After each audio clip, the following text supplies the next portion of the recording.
آپ کے علم میں ہوگا بھی پچھلے دنوں جو نجی چینل پہ بھی مسئلہ بنا ہے، انہوں نے ایک تو یزید والا مسئلہ اٹھایا کہ جی ڈاکٹر ذاکر نائک صاحب نے یزید کو رضی اللہ تعالیٰ عنہ کہا، اور دوسرا انہوں نے کہا جی کہ ذاکر نائک نے یہ کہا کہ جی آج کی تاریخ میں رسول پاک صلی اللہ علیہ وسلم بھی نعوذ باللہ مردہ ہو چکے ہیں اور ہم ان سے بھی نہیں مانگ سکتے، بلکہ انہوں نے کہا مان نہیں سکتے ان کو. چلو وہ شاید ان کی سلپ آف ٹنگ تھی. تو اس بارے میں تھوڑا وضاحت فرما دیں کہ آیا یہ کلمات کفر ہیں؟ یزید کو رضی اللہ تعالیٰ عنہ کہنا یا رسول پاک صلی اللہ علیہ وسلم کو نعوذ باللہ مردہ کہنا، کیا کلمہ کفر ہے یہ؟ پہلی بات تو یہ ہے میرے بھائی کہ یہ آج کل جو کچھ ہمارے ٹی وی چینلز کے اوپر مذہبی منافرت اور تکفیری سوچ عام کی جا رہی ہے نا، پیمرا کو اور چیف جسٹس کو اس کا نوٹس لینا چاہیے. ایسے تمام اینکرز اور علماء کے اوپر پابندی ہونی چاہیے جو مذہبی منافرت پھیلا رہے ہیں. مذہبی اختلاف کا سب سے بڑا میں حامی ہوں. اختلاف رائے کریں دلائل کے ساتھ.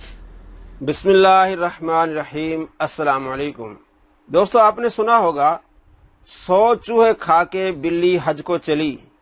یہ مرزا جہلمی ہے جو یہ کہہ رہا ہے کہ منافرت پھیلانے والے علماء پر پابندی ہونی چاہیے. ہم بھی اس بات کے حامی ہیں کہ پابندی ہونی چاہیے، لیکن سب سے پہلی پابندی جو لگنی چاہیے وہ مرزا پلمبر پر لگنی چاہیے، کیونکہ اس کا کام ہے دن رات منافرت اور نفرت پھیلانا.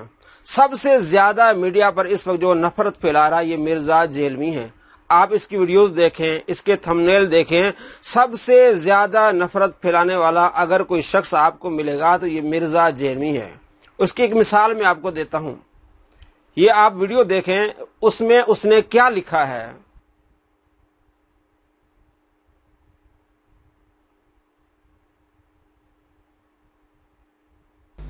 سب سے پہلے تو علی بھائی یہ سوال ہے کہ تمام مکاتب فکر کے جو علماء جیت ڈگری والے باقاعدہ مستند. جی دوستو، آپ نے دیکھا میں سنی شیعہ سے مسلمان کیسے ہوا. سب سے بڑی نفرت تو یہ ہے کہ میں سنی شیعہ سے مسلمان کیسے ہوا. جیسے آپ اگر کسی سے پوچھیں نیو مسلم سے، نئے مسلمان سے، کہ آپ مسلمان کیسے ہوئے، تو وہ کہے گا کہ میں عیسائی سے مسلمان کیسے ہوا، میں یہودی سے مسلمان کیسے ہوا، میں ہندو سے مسلمان کیسے ہوا. تو یہ کہہ رہا ہے کہ میں سنی شیعہ سے مسلمان کیسے ہوا. اب خود آپ سمجھ لیں کہ یعنی اس کے کہنے کا مطلب جو اس نے لکھا ہے اس کا مطلب یہ کہ سنی مسلمان نہیں ہے، شیعہ مسلمان نہیں ہے. اور یہ خود بار بار کہتا ہے کہ اہل حدیث ہوں، بریلوی ہوں، دیوبندی ہوں، یہ سارے اہل سنت ہیں. مطلب یہ سارے کافر ہیں، نعوذ باللہ. شیعہ بھی کافر ہیں. دنیا میں سب سے زیادہ سنی شیعہ مسلمان رہتے ہیں.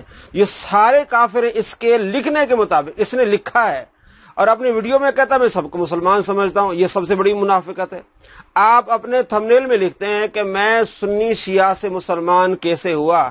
اس کا واضح مطلب یہ نکلتا ہے کہ سنی شیعہ مسلمان نہیں تھے، میں ان سے نکل کے میں کیسے مسلمان ہوا. فیصلہ آپ نے کرنا ہے کہ سب سے زیادہ نفرت پھیلانے والا اگر کوئی شخص ہے مرزا جہلمی ہے. اور آگے کہتا ہے کہ اختلاف ہونا چاہیے لیکن دلائل پر. یہ بھی ویڈیو دیکھیں کہ کس طرح دلائل کے طور پر یہ اختلاف کرتا ہے. مسئلہ یہ ہے کہ انگوٹھے چومنے کا جو مسئلہ مفتی حنیف قریشی صاحب نے بیان کیا نا، اس میں نے ان کا وہ کلپ دیکھا ہے. اس میں بڑے انٹلیکچوئل طریقے سے انہوں نے ان چیزوں کو کور کیا اور انہوں نے بجائے کو کتاب و سنت کے دلائل دینے کے انہوں نے فرمایا کہ جی یہ تو فقہ حنفی کا مسئلہ ہے. بالکل میں مفتی حنیف قریشی صاحب کے ساتھ ہوں. فقہ حنفی کا یہ مسئلہ ہے، کتاب و سنت کا یہ مسئلہ نہیں ہے. صحیح کہا آپ نے، کیونکہ یہ جو انگوٹھے چومنے والی روایت ہے یہ الموضوعات امام ابن جوزی المتوفا 597 ہجری، جنہوں نے یزید کے رد کے اوپر کتاب لکھی ہے، محدث ابن جوزی، انہوں نے ایک کتاب لکھی ہے الموضوعات. بڑی بڑی گھڑی ہوئی حدیثیں، ان کے اندر انگوٹھے چومنے والی روایت لکھی ہوئی ہے. اے جناب نیب صاحب، اے موضوعات شریف ہی چاہے ساڈی گلاں تو ہوندیاں نے قرآن شریف، بخاری شریف، مسلم شریف. تہاڈیاں گلاں ہوندیاں نے موضوعات شریف، گھڑی ہوئی شریف. اور کڑی ہوئی شریف وضع کی گئی، یہ وضع کا لفظ اردو میں بھی استعمال ہوتا ہے، وضع کی گئی چیز، وضع کی گئی، فیبریکیٹڈ، انگلش میں ہم کہیں گے فیبریکیٹڈ. جی دوستو، آپ نے سنا ساڈیاں گلاں بخاری شریف، مسلم شریف تے انہاں دیاں گلاں موضوعات شریف. بڑی بڑی گھڑی ہوئی حدیثوں کی کتاب ابن جوزی کی موضوعات، دوستو اتنا بڑا جھوٹا ہے، یہ دلیل سے بات کر رہا ہے موضوعات جو ابن جوزی کی ہے اس میں ایک لفظ بھی نہیں ہے انگوٹھے چومنے کے متعلق، کوئی ایک حدیث نہیں ہے۔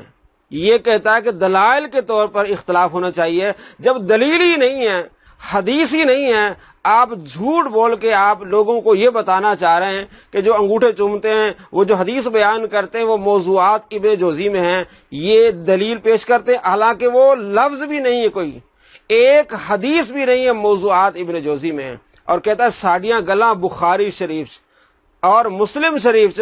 اب یہ بھی دیکھیں کہ اس کی باتیں بخاری میں کیسی ہوتی ہیں اور مسلم میں کیسے ہوتی ہیں، یہ بھی دیکھ لیں۔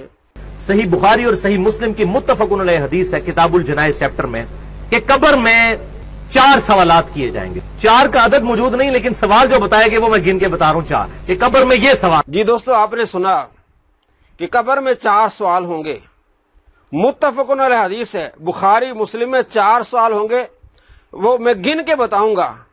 کس طرح گن کے بتائیں گے؟ متفقن علیہ حدیث بخاری مسلم میں صرف 1 سوال ہے۔ دوستو آپ خود پڑھیں بخاری کو، کتاب الجنائز، صرف آپ کو 1 سوال جو آپ صلی اللہ تعالی علیہ وآلہ وسلم کے متعلق وہ آپ کو ملے گا، اور مسلم شریف میں کتاب الجنائز میں قبر کے سوال کے متعلق کوئی ایک حدیث بھی نہیں ہے۔ ہاں اگر آپ کو حدیث ملے گی تو وہ کتاب الجنت و نعیمہا میں ہے۔ تو بخاری و مسلم میں جو متفقن علیہ حدیث ہے، صرف 1 سوال جو قبر میں ہوگا آپ صلی اللہ تعالی علیہ وآلہ وسلم کے بارے میں وہ ہے، اس کے علاوہ نہ دوسرا نہ تیسرا نہ چوتھا۔ یہ 4 سوال کہہ رہے ہیں کہ میں اختلاف کر رہا ہوں سارے علماء سے کہ آج تک جتنے علماء ہیں یہ بتاتے ہیں کہ قبر میں 3 سوال ہوں گے، آج میں آپ کو بتاتا ہوں کہ قبر میں 4 سوال ہوں گے۔ آپ خود بخاری پڑھیں، اور آپ کے دل سے نکلنا چاہیے کہ جھوٹوں پر اللہ کی لعنت ہو۔ کتاب الجنائز میں صرف 1 سوال، بلکہ پوری بخاری آپ پڑھ لیں، پوری بخاری میں صرف 1 سوال آپ کو ملے گا جو آپ صلی اللہ تعالی علیہ وآلہ وسلم کے بارے میں کیا جائے گا۔ ما کنت تقول فی ھذا الرجل، اس شخصیت کے بارے میں تو کیا کہا کرتا تھا۔